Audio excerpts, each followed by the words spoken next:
नमस्कार दोस्तों, स्वागत है आप सभी का। इस लेक्चर में हम अल्कोहल, फिनोल व ईथर के नामकरण के बारे में पढ़ेंगे। पिछले लेक्चर में हमने इनका सामान्य परिचय और वर्गीकरण के बारे में डिटेल से पढ़ा था। यदि आपने पिछला लेक्चर नहीं देखा है तो आप पिछला लेक्चर देखें और उसके बाद ये लेक्चर देखना शुरू करें। तो हम ले रहे हैं आज का टॉपिक अल्कोहल, फिनोल व ईथर का नामकरण। इसमें हम अल्कोहल, फिनोल व ईथर का नामकरण अलग अलग पढ़ने वाले हैं। तो सबसे पहले हम ले रहे हैं अल्कोहल का नामकरण।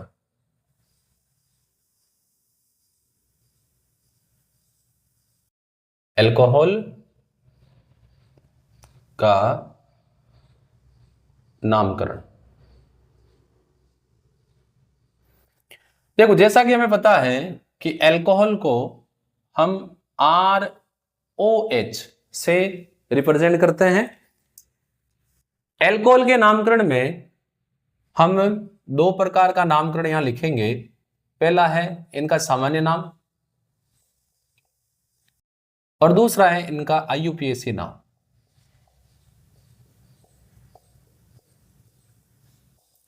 देखो, जिनको ये आइडिया लग गया कि सामान्य नाम हम किस फॉर्मेट में लिखेंगे और IUPAC नाम किस फॉर्मेट में लिखेंगे, तो जितने मर्जी उससे एग्जाम्पल करवा लो, वो आराम से IUPAC और सामान्य नाम लिख सकता है। सामान्य नाम में R को लिखते हैं एल्किल और अल्कोहल के लिए लगता है अल्कोहल। तो सामान्य नाम हम ऐसे ही लिखेंगे एल्किल, अल्कोहल। IUPAC में पहले मुख्य कार्बन श्रृंखला को हम लिखेंगे एल्केन। डबल बॉन्ड है तो एल्किन भी लिखते हैं, ट्रिपल बॉन्ड है तो एल्काइन लिखते हैं, लेकिन मैं सिंगल बॉन्ड को लेकर समझा रहा हूं।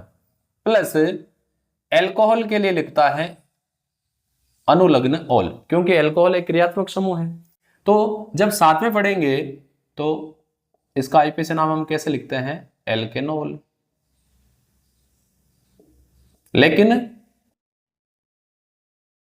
ज्यादातर एग्जाम्पल में हमें OH की स्थिति को कंसीडर करना पड़ता है। तो अल्कोहल का नामकरण यदि हम सामान्य नाम लिखेंगे तो एल्किल, अल्कोहल। IUPAC में एल्केन प्लस ओल, ये ध्यान रखना है। मैं यहां पर कुछ एग्जाम्पल लिखता हूं, फिर हम उनको एक एक करके यहां पर लेंगे। CH3 CH2OH, CH3 CH2 CH2OH,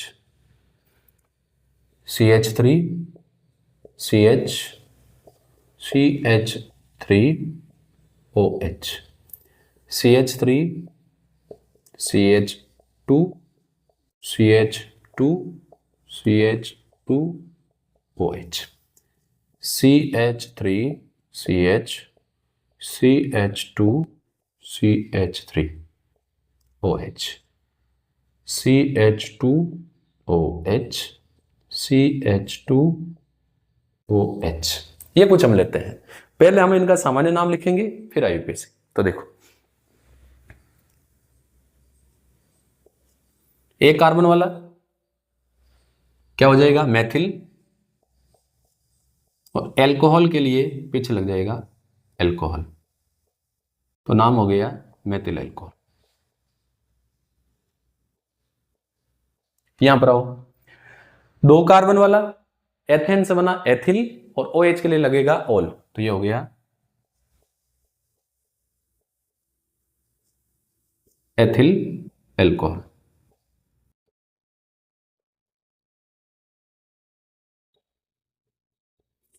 तीन कार्बन सीधी श्रृंखला में जुड़े हुए और थर्ड कार्बन से क्या हटा हुआ? हाइड्रोजन, तो ये नॉर्मल प्रोपिल होगा। तो नॉर्मल प्रोपिल अल्कोहल।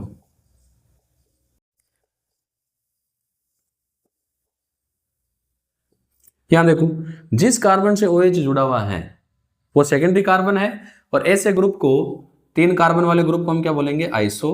तो ये हो गया अपना आइसोप्रोपिल।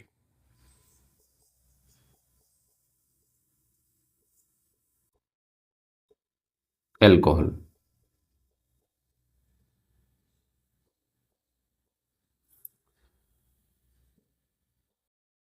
यहां देखो 1 2 3 4 4 कार्बन सिद्ध श्रृंखला में जुड़े हुए और एक हाइड्रोजन हटा हुआ, तो ये नॉर्मल सामान्य 4 कार्बन वाला है तो ब्यूटिल, तो सामान्य ब्यूटिल और पीछे लग जाएगा एल्कोहल, तो नाम हो गया सामान्य ब्यूटिल एल्कोहल। यहां देखो 1 2 3 4 कार्बन है, लेकिन जिस कार्बन से OH जुड़ा है वो डायरेक्टली जुड़ा है एक इस कार्बन से एक इस कार्बन से, तो ये सेकेंडरी है, तो सामान्य नाम हो जाएगा द्वितीयक 4 कार्बन वाला ब्यूटिल और पीछे लग जाएगा एल्कोहल, नाम हो गया सेकेंडरी ब्यूटिल एल्कोहल। 2 कार्बन दोनों से 2 OH समूह जुड़े हुए हैं, तो मैंने बताया था इसको हम क्या बोलेंगे, ग्लाइकोल। लेकिन देखो CH2 इस ग्रुप को हम बोलते हैं एथिलीन, तो एथिल से हाइड्रोजन हटते ही एथिलीन और फिर 2 OH के लिए हम क्या लगाएंगे, ग्लाइकोल, तो एथिलीन ग्लाइकोल। ये हमने लिख दिया इनका सामान्य नाम। अब हम आते हैं इनके आईपीसी नाम पर, तो देखो आईपीसी नाम में CH3 एक कार्बन है तो मेथेन प्लस ओल, तो मेथेन प्लस ओल से हो गया मेथेनॉल। 2 कार्बन एथेन प्लस ओल, एथेनॉल। 3 कार्बन 1 2 3 और OH कहां जुड़ा हुआ, एक पर, तो या तो लिख दो प्रोपेनॉल या 3 कार्बन एकल बंध से जुड़े उसके लिए प्रोपेन, फिर OH की पोजीशन 1 और इसको आप प्रोपेनॉल भी लिख सकते हैं। अब देखो नंबरिंग करेंगे 1 2 3, इस साइड से करेंगे तो भी 2 पर जाएगा, तो 3 कार्बन के लिए प्रोपेन, OH कहां जुड़ा हुआ है 2 नंबर पर 2 और नाम हो गया प्रोपेन 2 और। यहां देखो 1 2 3 4, इसी साइड से नंबरिंग करेंगे ताकि OH को कम अंक मिले, तो 4 कार्बन के लिए ब्यूटेन, एक पर जुड़ा हुआ है OH तो ब्यूटेन 1 और, नाम हो गया ब्यूटेन 1 और। अब यहां पर इस साइड से नंबरिंग करेंगे तो 1 2 3 पर जाता है और इस साइड से करेंगे 2 पर, सही है। 4 कार्बन वाला ब्यूटेन, OH कहां पर जुड़ा हुआ है 2 पर, तो 2 पर लगा देंगे 2 और या 2 ब्यूटेनॉल। यहां पर देखो 1 2, तो 2 कार्बन के लिए एथेन, OH एक पर जुड़ा हुआ 2 पर जुड़ा, तो एथेन 1 2, 2 है तो डाई और एल्कोहल के लिए लगा दो और, हो गया एथेन 1 2 डाई। तो ऐसे हम सामान्य और आईपीसी नाम लिख सकते हैं। मान लो यदि एल्कोहल चक्रीय हो तो कुछ ऐसे, बुक में ये एग्जांपल है, इन्हीं को मैं यहां कंसीडर कर रहा हूं बस। तो यदि चक्रीय एल्कोहल है तो पहले हमें नाम लगाना है साइक्लो, तो लिख दिया इसका साइक्लो। 6 कार्बन वाली रिंग है हेक्सेन प्लस ओल, तो ये हो गया साइक्लो हेक्सेनोल। अब यहां पर चक्रीय वलय है 5 कार्बन वाली, लेकिन OH है इसके साथ CH3 भी जुड़ा हुआ है, तो OH को 1 नंबर देंगे क्योंकि ये क्रियात्मक समूह है, इसको देंगे 2, तो 2 पर जुड़ा हुआ है मेथिल। भाई OH को 1 दे दिया, 2 पर जुड़ा हुआ मेथिल तो 2 मेथिल, फिर चक्रीय है तो लगेगा साइक्लो,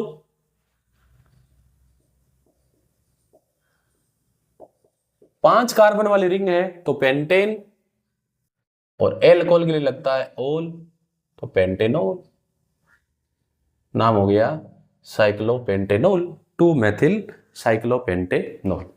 तो इस प्रकार हम एल्कोहल का नाम लिख सकते हैं। कुछ स्पेशल केस है बुक के, वो मैं फिनोल और ईथर के नामकरण के बाद में कैरी करूंगा, ताकि तीनों के एग्जाम्पल साथ में आ जाए। फिर हम दूसरा जो नामकरण पढ़ेंगे वो है नोमेनक्लेचर ऑफ फिनोल।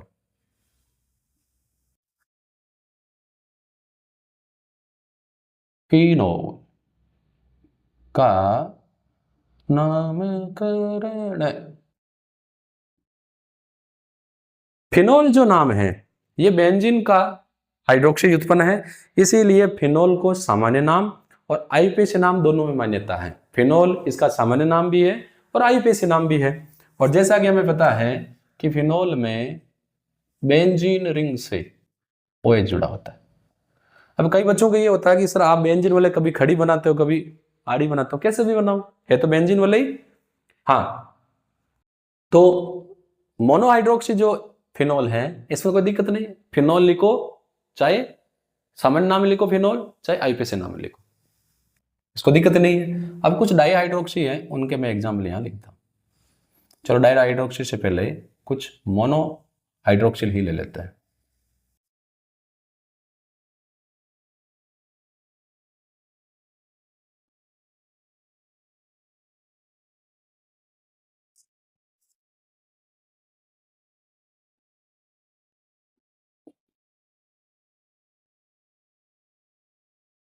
अब देखो, यदि OH और CH3 ग्रुप दोनों बेंजीन वाले पर उपस्थित हो तो इसके लिए जो सामान्य नाम है वो लिखा जाता है क्रिसोल।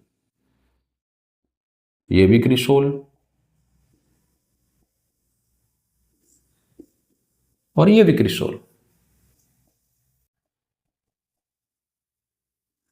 सामान्य नाम। लेकिन इसमें दोनों की पोजीशन एक दूसरे के ऑर्थो हैं, तो ये ऑर्थो, ये एक दूसरे के ऑर्थो मेटा, ओम प्रकाश, ये एक दूसरे के पैरा। तो ये ऑर्थो क्रिसोल, ये मेटा क्रिसोल, ये पैरा क्रिसोल, ये इनका सामान्य नाम। आईपीएसी नाम में वही बात, नंबरिंग करेंगे।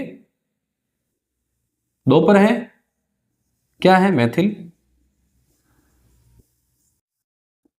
पीछे लगा दो बेंजीन वाले वाला कार्बन से जुड़ा हुआ OH, तो वो पीछे फिनोल ही है, तो 2 मैथिल फिनोल। इसमें नंबरिंग करेंगे तो मैथिल है 3 पर, इस साइड से नहीं जाना है क्योंकि इस साइड से जाओगे 2 3 4 5 पर आ रहा है, अंक कम देने हैं, 2 3 4 जा सकते हो उस साइड से, लेकिन जब पता चलेगा उस साइड से जाओगे तो नंबर 5 पर आ रहा है, तो 3 तो कम अंक है ना। तो इसमें मैथिल जुड़ा हुआ फिनोल से उसकी स्थिति है 3, तो ये हो गया 3 मैथिल, पीछे बचा हुआ फिनोल।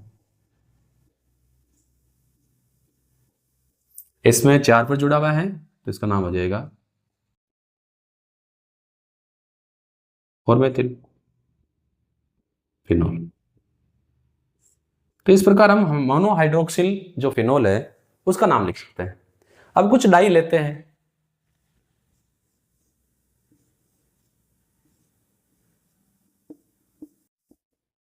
दो OH मान लो ऑर्थो पर जुड़े हुए होते हैं, 2 OH मान लो एक दूसरे के मेटा पर है,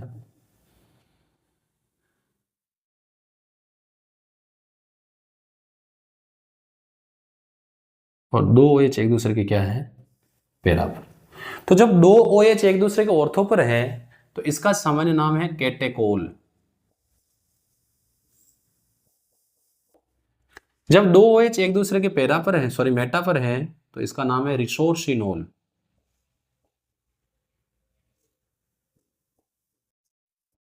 जब 2 OH एक दूसरे के पैरा पर हैं तो इसका नाम है क्विनोल। क्विनोल भी बोलते हैं या हाइड्रोक्विनोन।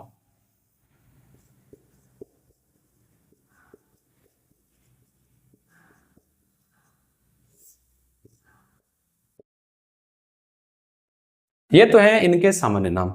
अब आईपीएसी नाम में किस OH को बेंजीन के साथ रखोगे, किस OH को बेंजीन से छोड़ोगे, तो एक को रख दिया और दूसरे को छोड़ दिया तो गड़बड़ होगी ना। इसीलिए बेंजीन क्या करेगा, दोनों के साथ ही नाता बनाए के रखेगा समानता का, कहेगा तू भी मेरा प्रतिस्थापी, तू भी मेरा प्रतिस्थापी। तो यहां पर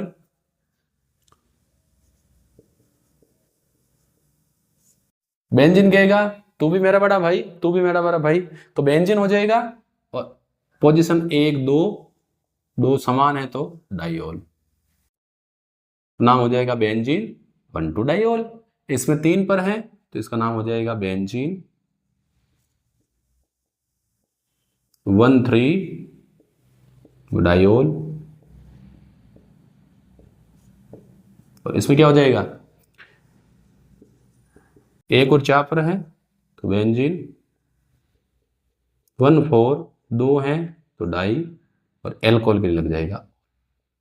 तो यदि दो OH एक दूसरे के ऑर्थो पैरा मेटा जहां भी जुड़े हों तो हमें पहले बेंजीन लिखना है और फिर उनकी पोजीशन बताते हुए 2 हैं तो डाई और एंड में क्या लगाना, ऑल। ऑल इसलिए लगेगा क्योंकि एल्कोहल के लिए जो अनुलग्न लगता है वो क्या होता है, ऑल। तो इस प्रकार हम एल्कोहल और फिनोल का नामकरण कर सकते हैं। अब अपने नामकरण वाले में जो थर्ड है बंदा वो है इथर। और इथर में थोड़े स्पेशल केस है, बोर्ड एग्जाम में भी सवाल आए हुए हैं, कंप्यूटेशनल एग्जाम की पॉइंट ऑफ व्यू से बात करें तो उनमें भी इथर से रिलेटेड क्वेश्चन आए हुए हैं। क्योंकि कुछ एग्जाम्पल इस तरह के ऐसे हैं जहां पर आपको सोचने के लिए मजबूर कर देता है एग्जाम्पल कि नाम कैसे लिखोगे। तो उसी को कंसिडर करते हुए मैं यहां पर कुछ एग्जाम्पल ले रहा हूं। तो नामकरण में अपना थर्ड हम लगा लेते हैं इथर का नामकरण, और हमें पता है इथर को हम ROR या यहां कोई एरिल समूह भी जुड़ा हो सकता है, इस प्रकार हम प्रदर्शित करते हैं। अब इथर के नाम भी हम 2 प्रकार से लिखेंगे, सामान्य और IUPAC।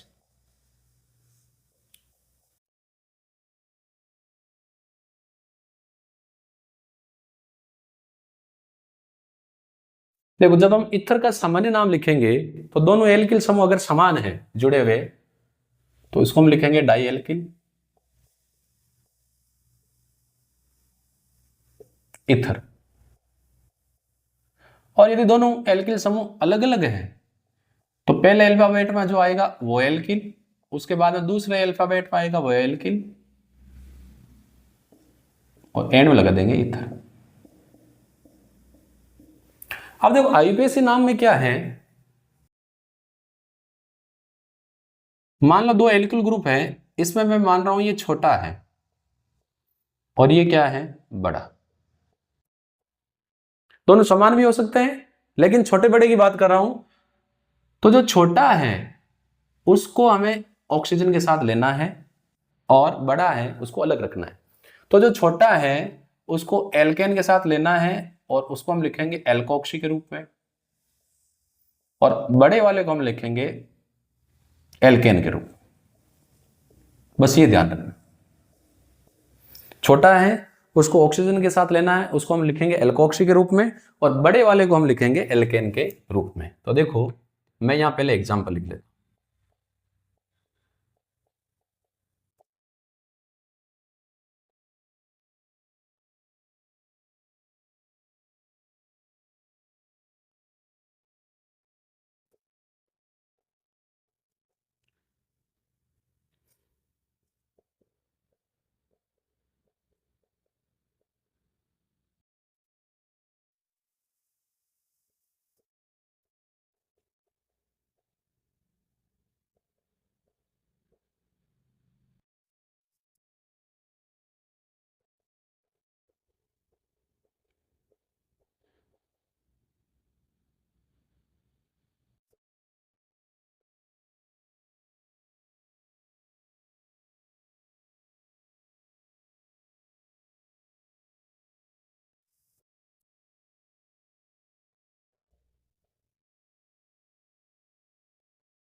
ये कुछ करते हैं, देखो यहां पर पहले हम लिखेंगे सामान्य नाम, ये भी मैथिल ये भी मैथिल दोनों समान है, 2 हैं तो डाई मैथिल इथर, ऐसे लिखेंगे। ये एथिल ये भी एथिल दोनों समान हैं तो डाई एथिल,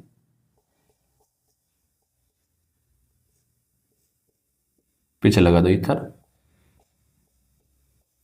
अब यहां पर ये मैथिल है, ये एथिल है। अल्फाबेट में पहले ई आता है, तो पहले लिखो एथिल, फिर नंबर आएगा मैथिल का, और पीछे लगा दो इथर है तो इथर। इसका देखो, ये है मैथिल और ये नॉर्मल प्रोपिल है। तो पहले एम आता है, तो मैथिल, फिर नॉर्मल प्रोपिल, इथर। CH3CH2 ये एथिल है, और ये देखो जिस कार्बन पर ऑक्सीजन जुड़ा वो आइसो है, तो ये एथिल है, ये आइसो है, तो एथिल, फिर आइसोप्रोपिल,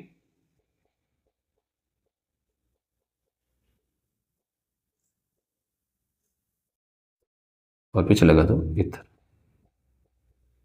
इसका तो सीधा IUPAC नाम ही लिखेंगे, सामान्य नाम संभव नहीं हुए, इसीलिए तो हम IUPAC नाम पढ़ते हैं। अब देखो दोनों बराबर हैं, तो किसी एक को तो लेना ही पड़ेगा साथ में।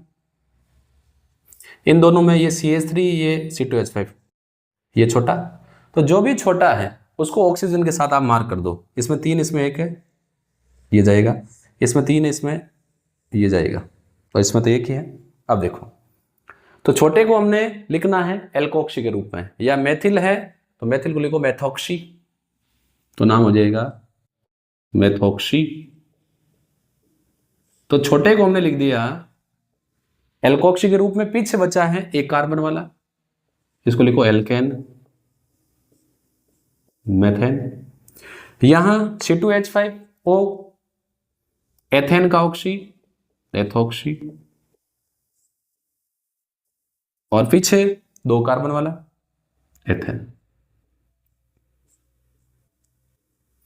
यहां पर हमने छोटे मैथिल को ऑक्सीजन के साथ लिख दिया, तो हो गया मैथिल का ऑक्सी, मैथोक्सी, और पीछे C2H5OH एल्केन के रूप में 2 कार्बन वाला एथेन।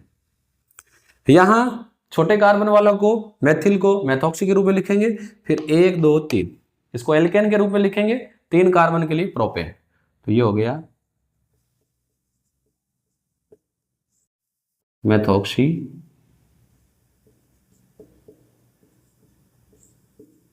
प्रोपेन। अब यहां देखो ये एथोक्सी है, और इसको भी हम अगर प्रोपेन लिखें तो गड़बड़ होगी, तो नंबरिंग करो 1 2 3। 2 नंबर कार्बन पर जुड़ा हुआ है एथेन प्लस ऑक्सी, तो ये हो जाएगा 2 पर जुड़ा, 2 पर लगा दो 2 एथोक्सी, फिर कितने कार्बन, 3 कार्बन, प्रोपेन। अब देखो यहां आते हैं, ये एक साइक्लिक वाले जुड़ी हुई है और C2H5 है, तो देखो नंबरिंग यहां से करेंगे तो 1 प्रतिस्थापी है, यहां से करेंगे 2 है, तो 1 इसको 2 2 इसको, ठीक है, क्योंकि 2 प्रतिस्थापियों को कम अंक मिल रहा है। अब नाम लिखेंगे तो ये मैथिल है, और ये क्या है, एथिल, ई से आ रहा है, तो नाम तो पहले इसका ही आएगा। तो 2 पर जुड़ा हुआ है एथिल प्लस ऑक्सी, एथोक्सी। क्यों, देखो इसके पीछे भी कारण है, ये 2 कार्बन वाला है, छोटा है, और पीछे जो वाले हैं वो 6 कार्बन वाले की है, तो मैंने ये कहा छोटे वाले को ऑक्सीजन के साथ लो, तो 2 एथोक्सी, फिर 1 पर जुड़े हुए हैं 2 प्रतिस्थापी, 1 1 2 है तो डाई, और फिर है क्या, मेथिल। फिर 6 कार्बन वाले वाले चक्रीय हैं तो साइक्लो, 6 कार्बन वाले वाले सिंगल बॉन्डेड तो हेग्स प्लस एन। क्या दिक्कत है, लाइन जल्दी करते हैं तो लाइन जाएगी इधर उधर। तो यहां पर छोटे को हमने एल्कोक्सी के रूप में लिख दिया, फिर 6 कार्बन वाली वाले हैं, ये बड़ा है, इसको एल्केन के रूप में लिखेंगे, लेकिन प्रतिस्थापी है। अब क्योंकि अगर हम यहां पर हम इसको 1 इसको 2 दे, 2 प्रतिस्थापियों को कम अंक मिलना चाहिए। सो देखो अगर मैं इसको 1 दूं इसको 2 दूं तो 2 प्रतिस्थापियों को ज्यादा अंक मिल रहे हैं, जबकि नियम क्या कहता है, कम अंक दो। तो इसीलिए हमने नंबरिंग 2 मेथिल से की, फिर 2 पर है एथोक्सी, तो 2 पर लिख दिया एथोक्सी। इसको पहले क्यों लिखा, क्योंकि अल्फाबेट में पहले ई आता है और मेथिल में एम बाद में आता है। तो 2 एथोक्सी 1 पर जुड़े हुए हैं तो 1,1 दोनों समान है तो डाई, मेथिल, और फिर चक्रीय वलय है तो साइक्लो, 6 कार्बन वाली है तो हेक्सेन, सिंगल बॉन्डेड है तो हेक्सेन, अगर डबल बॉन्ड होता तो हेक्सीन लगता। अब मैं यहां पर इथर के कुछ स्पेशल केस लेके आ रहा हूं, बुक ले लेता हूं। इथर के भी हैं और इथर के अलावा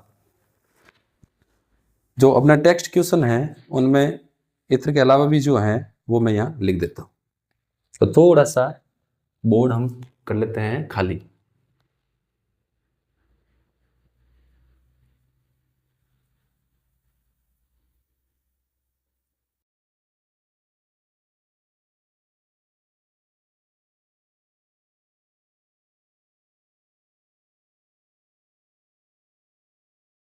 एग्जाम्पल मैं यहां लिख देता हूं, स्पेशल है CH3O CH2 CH2O CH3। हम इनके सीधे IP से नाम लिखेंगे, ठीक है। ये तो मैंने ले लिया था। अब हम एक ये ले लेते हैं। ये जो पाठ्यनीति प्रश्न है उनमें से मैं आपके ये एग्जाम्पल ले रहा हूं। ये भी गजब तगड़ा है भाई, मजा आ जाएगा आपको। NO2 और C2H5। फिर ये तो मैंने आपको करवा दिया। एक ये ले लेते थोड़ा सा, कहीं भी हो जाता है कि ये हेलो एल्केन का भी है और एल्कोहल का भी है, तो इसमें दोनों में बड़ा कौन होगा। बड़े छोटे का डिसीजन तो हमें करना ही पड़ता ना।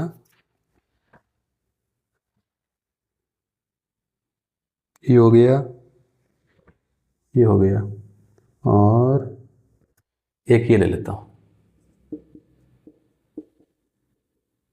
हालांकि जो इन टेक्स्ट क्वेश्चन हैं उनको मैंने शॉर्ट्स वीडियो में बना के डाले हुए हैं, वहां से भी आप इनको ले सकते हो। अच्छा, 1 2 3, 2 3, लो इनके नाम लिख देते हैं। देखो यहां पर इस तरफ भी OCH3, इस तरफ भी OCH3, यानी ये डाई ईथर का एग्जाम्पल है। तो हमें क्या करना पड़ेगा, इसको मुख्य कार्बन मान लो, इसको मुख्य कार्बन श्रृंखला मान ली। ये मेथिल के साथ ऑक्सी, ये भी मेथिल के साथ ऑक्सी, और फिर 2 कार्बन वाली मुख्य श्रृंखला हो गई। तो 1 2, 1 2 पर जुड़े हुए हैं, दोनों समान है, di methyl plus oxy methoxy, पीछे 2 कार्बन वाली वाले एथेन, इजी। तो डाई है तो दोनों को प्रतिस्थापित लेना है, और जो भी पीछे कार्बन श्रृंखला है उसको मुख्य बना लो। तो 1 पर 2 पर दोनों पर समान मेथॉक्सी समूह जुड़े हैं, तो 1 2 डाई मेथॉक्सी, पीछे 2 कार्बन एथेन। इसको देखो, 1 नंबर तो इसी को मिलेगा। अब चाहे आप इधर से घूमो चाहे इधर से घूमो, एक ही बात है, घूम जाओ। 1 मेथिल 2 पर, 1 मेथिल 6 पर, 2 6 समान है तो डाइमेथिल। पीछे क्या है भाई, बेंजीन वाले से जुड़ा हुआ OH फिनॉल, तो नाम हो गया 2,6 डाइमेथिल फिनॉल। कोई दिक्कत नहीं, यहां अब इसमें ये नाइट्रो N से, एथिल E से, तो 1 2, क्योंकि 2 प्रतिस्थापी ही हैं। यहां पर इस दिक्कत क्या थी कि यहां पर 1 पर 2 प्रतिस्थापित है और यहां पर 2 भिन्न भिन्न है, तो एक एथॉक्सी को दोगे या नाइट्रो को दोगे, एक एथॉक्सी को देंगे क्योंकि अल्फाबेट में ये पहले आ रहा है। और वहां ये दिक्कत थी कि अगर एक एथॉक्सी को देते तो 2 नंबर पर 2 प्रतिस्थापी आ रहे थे, तो वहां कुछ अलग है, यहां अलग है, ये आपको ध्यान रखना है। तो 1 पर जुड़ा हुआ है एथॉक्सी। अब तो आपको समझ में आ गया होगा, ये छोटा है तो इसको ये चक्री ईथर है तो छोटे को तो हम एल्कोक्सी के रूप में लिखेंगे। तो 1 पर है एथॉक्सी, 2 पर जुड़ा हुआ है नाइट्रो। अब बड़ा आदमी चक्रीय है तो साइक्लो, 6 कार्बन है तो हेक्स, सिंगल बॉन्डेड है तो N, तो नाम हो गया 1 एथॉक्सी 2 नाइट्रो साइक्लोहेक्सेन। अब इसमें देखो, इस तरफ से नंबरिंग देंगे तो क्लोरीन जा रहा है 2 पर, और इस तरफ से नंबरिंग देंगे तो एल्कोहल जा रहा है 1 पर।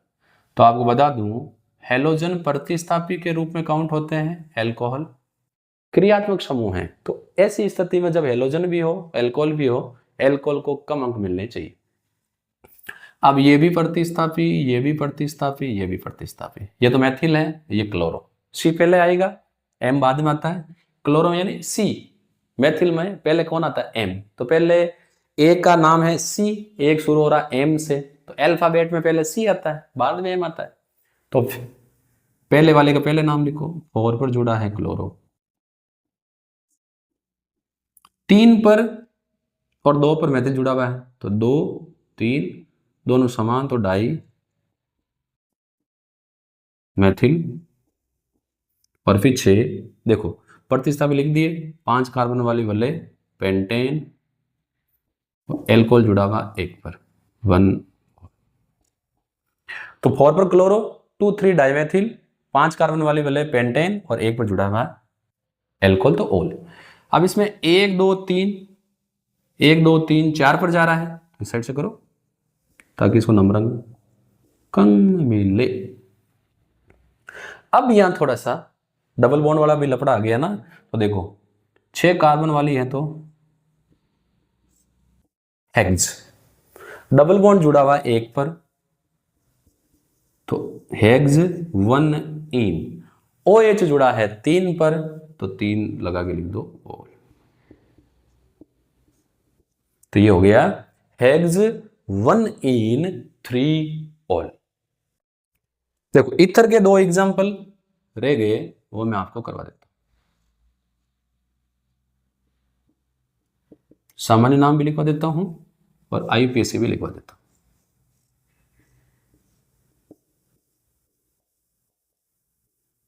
देखो यदि बेंजीन वाले से OCH3 जुड़ा हुआ है तो इसको हम सामान्य नाम में लिखते हैं एनिसोल,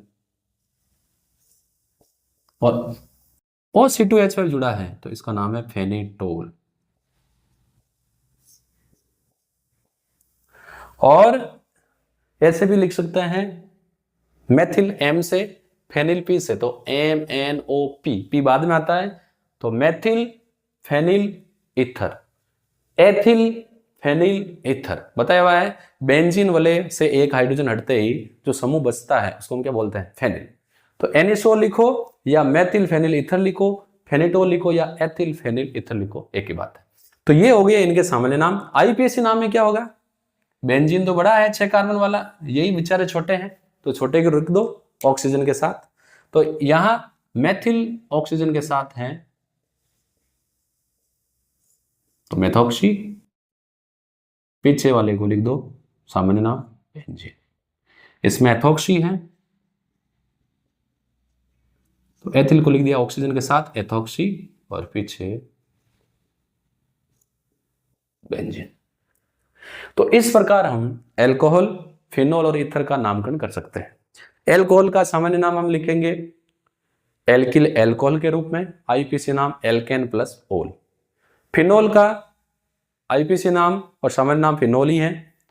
ये देखते हैं कि एक से ज्यादा अगर OH है तो हमें पहले बेंजीन, और फिर 2 है तो डाइओल के रूप में, 3 है तो ट्राइओल के रूप में लिखना है।